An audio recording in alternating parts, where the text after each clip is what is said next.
Quiero saludar a Carlos Daguer, periodista de Ciencia y Salud.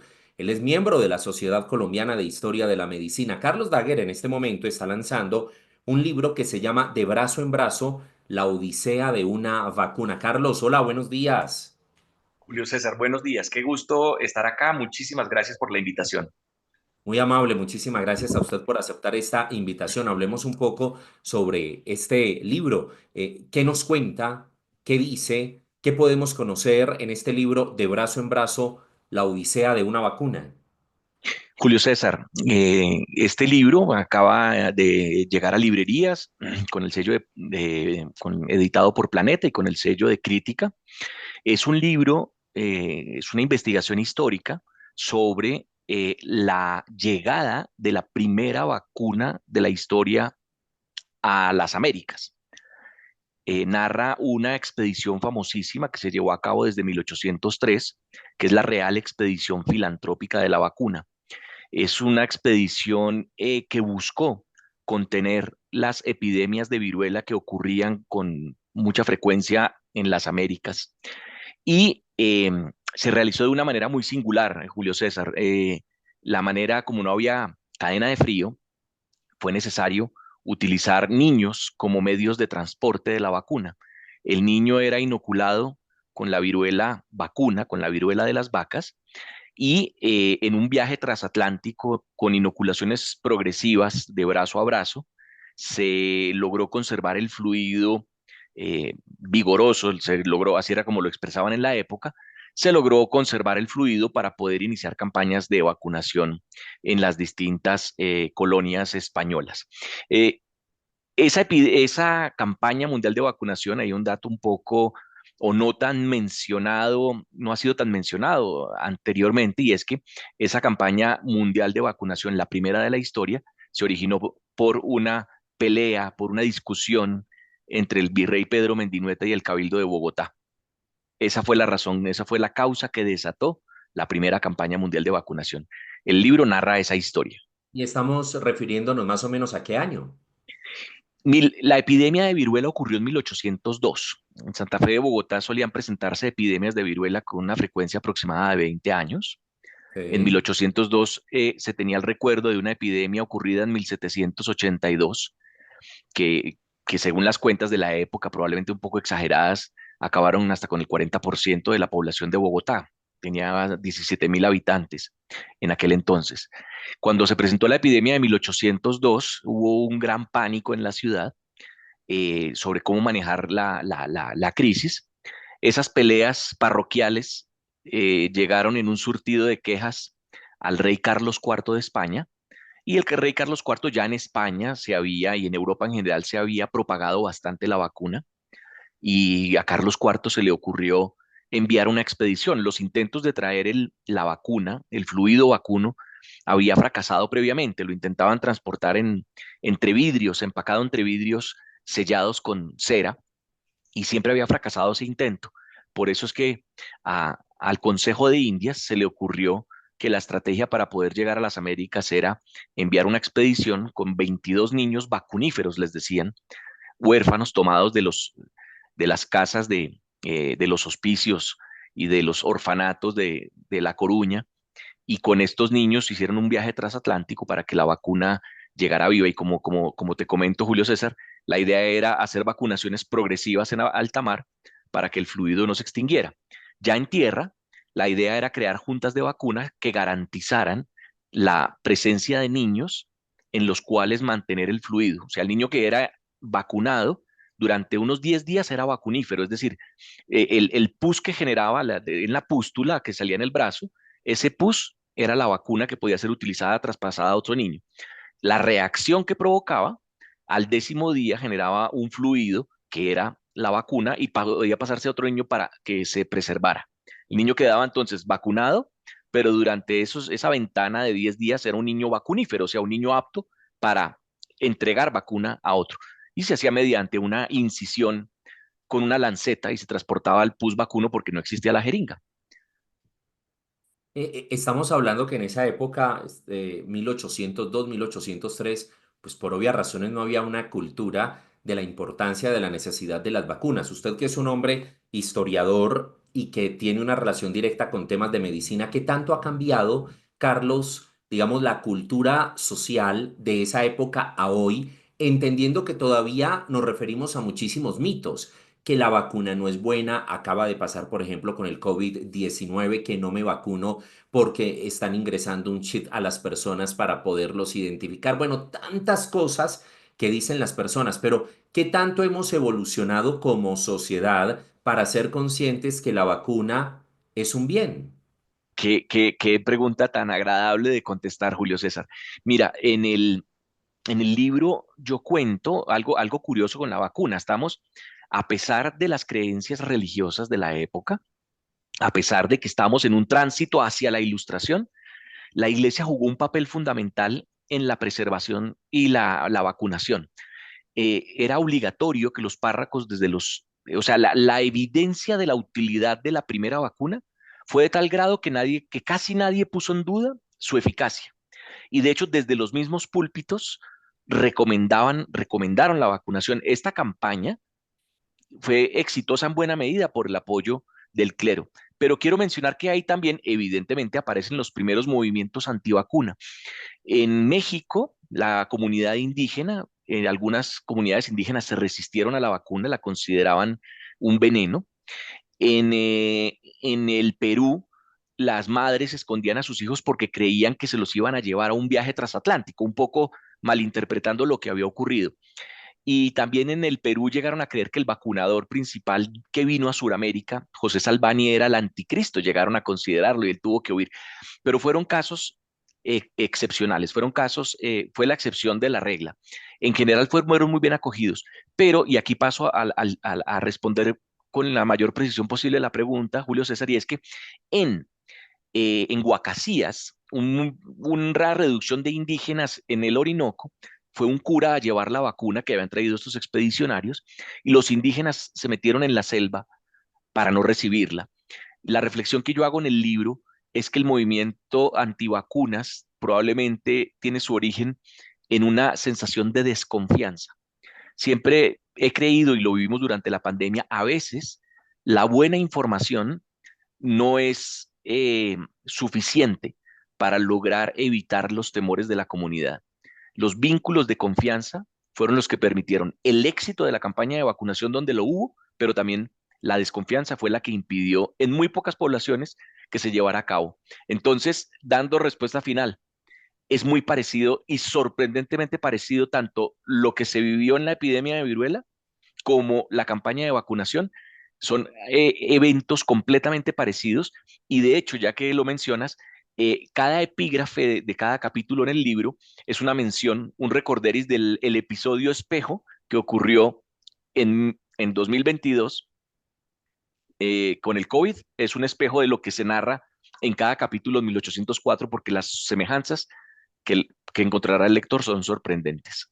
La señora Aurora desde Perú nos dice que muy pocas personas le dijeron no a la vacuna contra el COVID-19 en su país. Ella nos está viendo a esta hora desde territorio peruano, pero usted en la respuesta inicialmente utilizó una frase que me llamó la atención y es que muchas personas en su momento, en esa época, no pusieron en duda, digamos, la vacuna. Ahí viene la pregunta. ¿Por qué se pone en duda una vacuna? ¿Por qué hay origen de movimientos antivacunas? ¿Y por qué se da lo que usted denomina sensación de desconfianza al tema de la vacunación en el mundo? Porque esto no es un tema de Colombia, sino que son movimientos mundiales.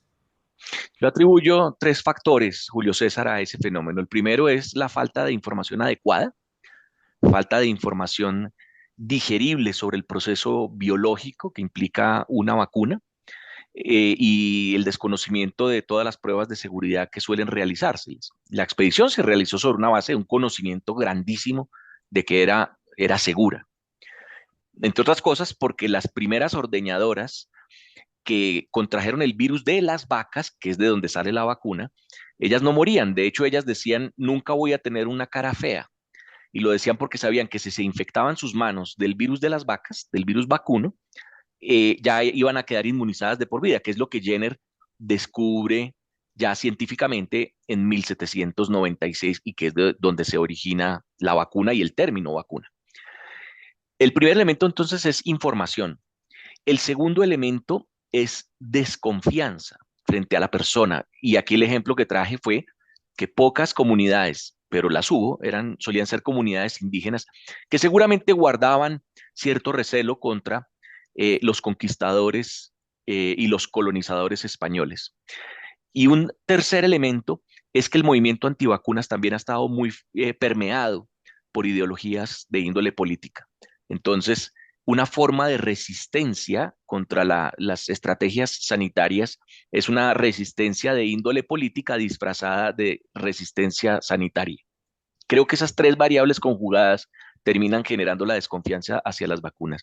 Pero en general yo creo, Julio César, para fortuna de nuestro continente, es que los movimientos en nuestro continente no han sido tan acentuados como los estamos experimentando en Italia, en Texas, en otras latitudes. Creo que si hay un logro y en algo que podemos preciarnos de ser superiores es que no hemos logrado llevar las vacunas, con mayor intensidad que en otras latitudes, siendo países con un menor desarrollo.